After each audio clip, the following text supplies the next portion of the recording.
Bueno, aquí estamos con el apartado de potencia en corriente alterna. Vamos a ver algunos conceptos sencillitos. Vamos a ver el triángulo de potencia, el factor de potencia y cómo corregir el factor. ¿Qué es el factor de potencia y cómo corregirlo? ¿Y qué significa eso de corregir el factor de potencia? Venga, vamos a empezar. Vamos a servirnos de este ejemplo, de un circuito RLC en serie, y vamos a recordar algún concepto que vimos en los vídeos anteriores. Recordamos que para representar la impedancia, ya sabéis que todo lo que opone, todo lo que presenta una oposición en ohmios, en corriente alterna se llama impedancia. ¿Vale? Perfecto. Bueno, para las impedancias representadas en los ejes imaginarios, era en el eje real representamos la resistencia y en el eje imaginario, en su parte positiva, la reactancia inductiva, esto es una X, y en la parte negativa, la reactancia capacitiva.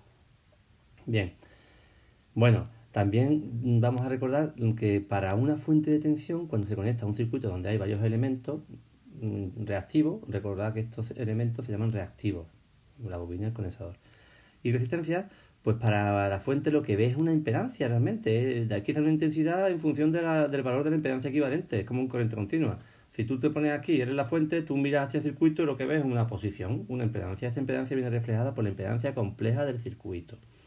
La que es esta. Estas tres, todo esto lo podríamos sustituir por esta impedancia compleja, que en su expresión, la tenemos aquí, sería la impedancia compleja es la resistencia, que sería la parte real del número complejo, A más B, J, ¿verdad? La parte real y la parte imaginaria. La parte real viene determinada por la resistencia más la parte imaginaria, que en este circuito en concreto, por la parte imaginaria, pues tiene dos componentes, la componente inductiva y la componente capacitiva. Ya recordamos que esta es positiva y esta es negativa, podéis ver aquí. Bien, entonces la suma de la parte real y la parte imaginaria conforman la impedancia compleja. Aquí lo podemos ver lo mismo, pero de forma vectorial. Tenemos la resistencia, la parte real, más la parte inductiva, menos la parte capacitiva. Y este término x sub l menos x sub c, pues sería x, nada, esta, una parte reactiva.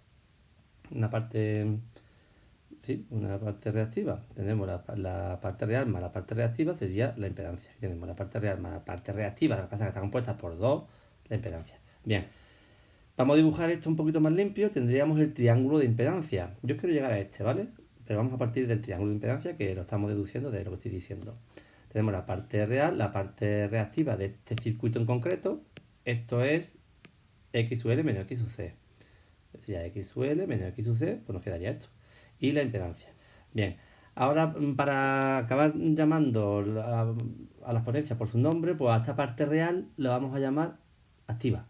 Ya, y a la parte que producen los desfases, que son bobinas condensadores, pues reactiva. Yo siempre habéis visto en mis vídeos, habéis escuchado en mis vídeos que siempre digo elementos reactivos, tanto la bobina como el condensador.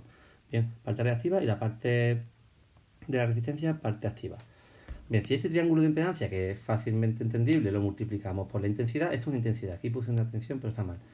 Lo multiplicamos por la intensidad, multiplicamos cada uno de estos tres vectores por la intensidad, pues tendríamos el triángulo de tensiones. Es muy fácil, claro, si estos son ohmios, estos son ohmios, estos son ohmios, lo multiplicamos por amperios, pues tendremos voltios. Pues aquí está la resistencia por intensidad, me dará voltios, la componente activa de la tensión, la impedancia, la reactancia esta, por la intensidad me dará un voltio, pero la componente reactiva de la tensión y la suma de la componente activa y la componente reactiva me dará la tensión de la fuente. Bueno, es multiplicar este triángulo por intensidad. Ahí lo estáis viendo, los tres términos multiplicados por intensidad. Bien, tanto la parte activa de la tensión como la parte reactiva de la tensión la podemos calcular también de otra forma. ¿Cómo, profe? Pues multiplicando la tensión, Z por I es la tensión por el coseno de alfa tendríamos la parte activa. Y Z por I, que es la tensión, por el seno de alfa tendríamos la parte reactiva. Aquí lo tenemos. Vale, bien, y si ahora cogemos este triángulo de tensiones y lo volvemos a multiplicar por la intensidad, tendríamos el triángulo de potencias. Muy fácil. Tendríamos tres potencias y claro, de este triángulo, pues evidentemente sacamos tres potencias. A esta de aquí se llama potencia activa. ¿Veis, no? Potencia activa. Esta se llama potencia reactiva y la vamos a llamar, bueno, potencia activa P, potencia reactiva Q y potencia, la suma de las dos es la potencia aparente S. Ya tenemos que las tres potencias en alterna se llaman activa, reactiva y aparente. Y vienen de multiplicar el triángulo de tensiones por la intensidad. Claro, si yo multiplico voltios o sea, unidades de voltaje por unidades de intensidad, pues me dan unidades de potencia. Muy bien. Aquí lo tenéis. La U por el coseno de phi por la I, pues me da U por I por coseno de phi, que es la potencia activa. La U por el seno de phi, la tensión por el seno de phi por la I, ya que estoy multiplicando los tres vectores por la intensidad, pues me da la Q. La U por I por el seno de phi. Bien, y la U de la tensión por la intensidad, pues me da la potencia aparente. Potencia activa, potencia reactiva y potencia aparente. Muy bien, podéis observar de que tanto en la fórmula de la potencia activa como de la potencia reactiva, pues U por I por coseno de phi, que es la potencia aparente por el coseno de phi. Es esta por el coseno de este ángulo me da la potencia activa. Y esta por el seno de este ángulo me da la potencia reactiva. Aquí lo tenéis. La potencia aparente por el seno del ángulo me da la reactiva. Bien, importante. Aquí tenemos lo más importante. El triángulo de potencia activa, reactiva y aparente. Bueno, estas son formulitas que salen de trigonometría, por si hace falta en algún problema. Bien, pues vamos a ver el significado un poquito en la práctica de todo esto. Bueno, la potencia activa se mide en vatios. Es la que medimos en vatios. La potencia reactiva se mide en voltioamperios reactivos. Y la potencia aparente se mide en voltioamperios. Bueno, ya sabemos que la potencia es la capacidad, o sea, la potencia es una magnitud física que nos determina qué cantidad de energía consumimos por unidad de tiempo en un receptor, ¿verdad? Es decir, vamos a poner un ejemplo, si tengo una bombilla que tiene 20 vatios y compro otra bombilla que es de 40 vatios, pues la de 40 vatios se enciende más, ¿verdad? Pues porque estás consumiendo más energía por unidad de tiempo. O un motor que hace un trabajo como concepto físico, ¿verdad? Como concepto de energía, más rápidamente o es capaz de realizar más trabajo en el mismo tiempo que otro motor, porque el motor tiene más potencia. Entonces la potencia determina la capacidad de los receptores de hacer una transformación de energía en... disculpad un segundo, que estaba vibrando el móvil. Entonces, lo que estaba diciendo, que la potencia activa, que se llama en vatios, es la potencia que nos va a aportar una energía útil. Al final, el ser humano lo que quiere es algo útil. Pues la bombilla que dé luz. Pues una bombilla de más vatios, pues da luz. Da más luz que una bombilla de menos vatios. Bien, la potencia reactiva es la energía no útil. Profe, ¿puede haber una energía no útil? Bueno, una energía no útil para el ser humano, para cualquier aplicación. Y sí, en este caso, los elementos reactivos, como las bobinas condensadores, pues necesitan de una energía no útil. Muy sencillo, no os preocupéis. Mira, por ejemplo, un motor, principalmente lo que tiene en su interior son bobinas. Cuando tú le aplicas energía eléctrica, al final lo que me interesa a mí del motor es la energía que me entrega en el eje, ¿no? Evidentemente, para aplicarlo a una rueda o a una noria o a lo que sea. Pues, sin embargo, la bobina, para que consigamos que el motor gire, hace falta crear unos campos magnéticos. La bobina crea un campo magnético, esos campos magnéticos interaccionan con los imanes internos del motor o con otras bobinas que a su vez crean otros campos magnéticos. Es decir, el motor para girar necesita crear unos campos magnéticos. Ahí hay una energía que utiliza el motor para su funcionamiento. Esa no es útil. Esa a nosotros no nos sirve. Le servirá al motor para que funcione, pero a nosotros no. Entonces esa es la energía no útil, aquella que necesitan los elementos reactivos para su funcionamiento interno o por la propia característica física de lo que están constituidos, ¿no? La bobina genera campos magnéticos que a nosotros en un motor no nos sirven y los condensadores campos eléctricos que puede ser que nos sirvan o que no. En electrónica a lo mejor, pero en electricidad tampoco. Bien, entonces hay una energía no útil que necesitan los elementos reactivos por su propia naturaleza y esa la mide la potencia reactiva. Energía no útil. Bueno, pues la suma de las dos es la potencia aparente. La suma de las dos. Es decir, a un motor le tengo que entregar energía que sea la suma de la potencia útil que yo voy a tener, bueno, más las pérdidas, también hay pérdidas por fricción, pero bueno, como concepto general, a un motor le tengo que entregar tanta energía eléctrica, tal cual que él pueda generar por dentro sus campos magnéticos y después una energía útil que yo utilice. La que yo utilice es la que nos indican los vatios. La potencia activa es la útil. La no útil en voltioamperio reactivo. La suma de las dos en voltioamperio. Bien, muy bien, fácil. Venga, vamos a ver aquí un ejemplo. Vamos a andar un poquito más en esto. Imaginaros que esto es una central eléctrica que está transformando otro tipo de energía en energía eléctrica. Hay una red de distribución de energía eléctrica a lo largo del terreno, un montón de una red de distribución de torretas de retención, que llegan a un punto de consumo cualesquiera, una ciudad, una casa, un edificio, una nave industrial, donde ahí hay un proceso industrial donde hay principalmente muchos motores y muchos receptores tipo resistencia. Bueno, realmente en nuestras vidas diarias lo que hay como receptor eléctrico lo que más hay son bobinas y elementos tipo resistivo. Es prácticamente lo que hay. Muchos motores, muchos elementos inductivos, transformadores. La mayor parte de los receptores eléctricos son bobinas o elementos resistivos. Es decir, nuestra red de distribución llega a una fábrica donde hay, por ejemplo, 100 motores y un montón de elementos resistivos para calentar o para dar luz, ¿no? Por ejemplo, que esto es la realidad, lo que más hay son estos dos tipos de elementos. Pues muy bien, la central eléctrica nos tiene que aportar la energía útil que necesitemos. Pues necesitamos mover 100 motores que forman parte de un proceso industrial, pues los motores hay que moverlos. Esa es la energía útil. Los motores tienen que mover a lo que estén acoplados. Entonces, tiene que entregarnos la potencia activa, que es la energía útil, y a su vez nos tiene que entregar también la potencia reactiva, que es la que los motores propios necesitan para crear sus campos magnéticos internos.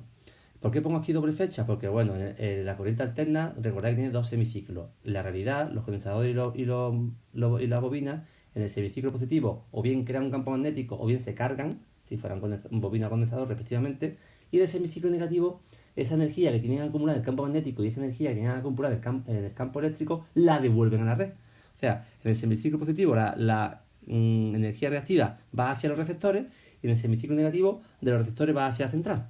Hay un tráfico de energía que para nosotros no es útil, pero sin embargo, la central la tiene que producir o transformar de otra fuente. Pues la suma de las dos es la energía aparente, y esta es la energía que nos suministra la central eléctrica. Evidentemente, hay métodos y se puede disminuir esta energía aparente, esta potencia aparente, ¿vale? La suma de las dos potencias es la potencia aparente. La podemos disminuir. Si disminuimos la potencia aparente sin disminuir la potencia activa, deberíamos de disminuir la potencia reactiva. Es decir, en la práctica podemos disminuir la potencia reactiva. Ahora vamos a ver cómo. A disminuir la potencia reactiva, vamos a continuar. A disminuir la potencia reactiva, pues el punto de consumo, esta fábrica en concreto, pues pagaría menos energía eléctrica. De hecho, la central eléctrica bonifican a aquellas empresas que tienen poca energía reactiva, porque es que la tienen que producir ellos y no es útil. Bien, entonces nos interesa que la energía aparente sea lo menor posible. Hay que disminuir la potencia reactiva. Nos interesa que la potencia aparente sea la menor posible. Disminuir potencia reactiva. Bien, ¿vale? Miremos aquí. Para disminuir la potencia reactiva, pues lo que podemos hacer, sin modificar la potencia activa, lo que podemos hacer es disminuir el ángulo. Si disminuimos el ángulo phi, pues la potencia aparente disminuirá, que es la que nos tiene que entregar la central. Aparte, después, si disminuimos la potencia aparente, hay otros factores técnicos como la sección de los cables, la infraestructura eléctrica, pues se abaratan. Y eso es un concepto fundamental en ingeniería. Bien, pues entonces reducir el ángulo phi, haciendo que se acerque lo máximo posible a cero, claro, haciendo que se acerque lo máximo posible a cero. Bien, en ingeniería y en electricidad no se habla de reducir el ángulo phi, se habla del coseno de phi. Mirad, el ángulo phi evidentemente va entre menos 90, que sería un condensador puro, a más 90, que sería una bobina pura, ¿no? De más 90 a menos 90. El ángulo siempre va a estar, por ejemplo, de este circuito, si diéramos valores, pues el ángulo estaría pues, entre menos 90 y más 90. Pues no decimos de reducir el ángulo, no decimos vamos a reducir el ángulo de 80 grados a 10, no. No hablamos de ángulo, de grado, hablamos del coseno de phi, del coseno del ángulo. Para menos 90 el coseno de phi es 0, para 90 el coseno de phi es 0 también. Sin embargo, el coseno de un ángulo de 0 grados es 1. Entonces utilizamos esto por convenio, esto es siempre el convenio, más fácil de expresar. Y en vez de hablar de los ángulos en grados, hablamos de sus cosenos. Entonces, para un ángulo de menos 90 grados, pues el coseno va a dar 0. Y lo que se tiende es de acercarlo lo máximo posible a 1. Es decir, tenemos una instalación con un coseno de phi de 0,50, que estaría por aquí, ¿no? El ángulo, ¿no? 45 grados, por aquí. Bueno, de 0,50. Acercarlo, y queremos acercarlo lo máximo posible a 1. Bien, pues el coseno de phi es el factor de potencia. Y lo que estaba comentando antes es corregir el factor de potencia. Si tenemos un factor de potencia de 0,50 a 0,60, lo suyo es acercarlo lo máximo posible a 1. Eso es corregir el factor de potencia. Y eso en la práctica se puede hacer. Vamos a ver cómo. Imaginamos que tenemos nuestra central, nuestra nave industrial, donde prácticamente predominan los receptores inductivos, motores. La impedancia compleja predomina la parte inductiva. Claro, partimos de una situación inicial donde hay una potencia activa, una potencia reactiva Q1 y una potencia aparente S1, con un ángulo de fase φ1. y queremos disminuir la entrega, la potencia aparente que nos suministra la central eléctrica y por la cual estamos pagando, queremos disminuirla. Bueno, pues hay un método que es contrarrestando esta potencia reactiva. ¿Vale? Para contrarrestar esta potencia reactiva ponemos en paralelo condensadores a la entrada de nuestras instalaciones. Ponemos condensadores, es decir, pondríamos aquí condensadores. De tal forma que como el condensador provoca una potencia reactiva opuesta a la de la bobina, pues se restaría. Y pasaríamos a una situación 2, donde tendríamos la misma potencia activa, una nueva potencia reactiva y una nueva potencia aparente, menor que la potencia inicial. Hemos corregido el factor de potencia. Hemos reducido el ángulo y hemos corregido el factor de potencia. Si aquí teníamos un ángulo de X grado que nos correspondía a un coseno de ese ángulo de 60, de 0,6, perdón, pues al aplicar los condensadores ya tenemos un ángulo más chico y el coseno de phi o factor de potencia se acerca a 1. Perfecto, esto es lo que hay que hacer. Bien, pues con esta formulita pues podemos calcular qué condensador y qué capacidad tenemos que poner aquí. Pues la capacidad medida en faradio pues es la potencia activa en vatios por la tangente del ángulo en la situación inicial menos la tangente del ángulo a donde queremos llevarlo partido de omega 2πf por la tensión de la fuente. Aplicando esta formulita, esto en voltios, esto en vatios, nos dará en faradio. Pues colocando una batería de condensadores a la entrada de las instalaciones, corregimos el factor de potencia. Con lo cual la central tiene que suministrar menos potencia aparente y nos cobra menos. Muy bien. Aquí he puesto que el coseno de phi nunca puede ser igual a 1, porque ocurre el fenómeno de resonancia. Ya es la segunda vez que lo menciono en los vídeos. Haré un vídeo de la resonancia. Esto de la resonancia significa que la reactancia inductiva es igual a la reactancia capacitiva. Con lo cual, por aquí la intensidad que pasaría es máxima o muy alta. Si la resistencia fuera de muy bajo valor, pasaría una grandísima intensidad, que puede dar problemas. Y eso da problemas. Entonces, nunca podemos tener un coseno de phi igual a 1. Nunca. Siempre lo más cercano posible a 1. Y lo normal es valores de 0,90, 0,90 y tantos, 0,80 y tantos largos, 87, 88, esto es lo normal. En instalaciones con muchos motores podemos tener factores de potencia de 0,6, de 0,5, de 0,6, pues haciendo un estudio, podríamos, aplicando todos estos conceptos, lo hacen los ingenieros, pues podrían corregir este factor de potencia acercándolo lo máximo posible a 1, pero nunca a 1, nunca, ya lo veremos en resonancia.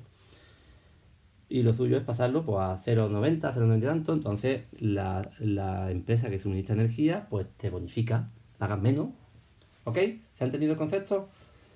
Bueno, un resumen y vendrán siguientes vídeos con problemas de aplicación de todos estos conceptos. ¿Vale? Venga, chao, cuidaros.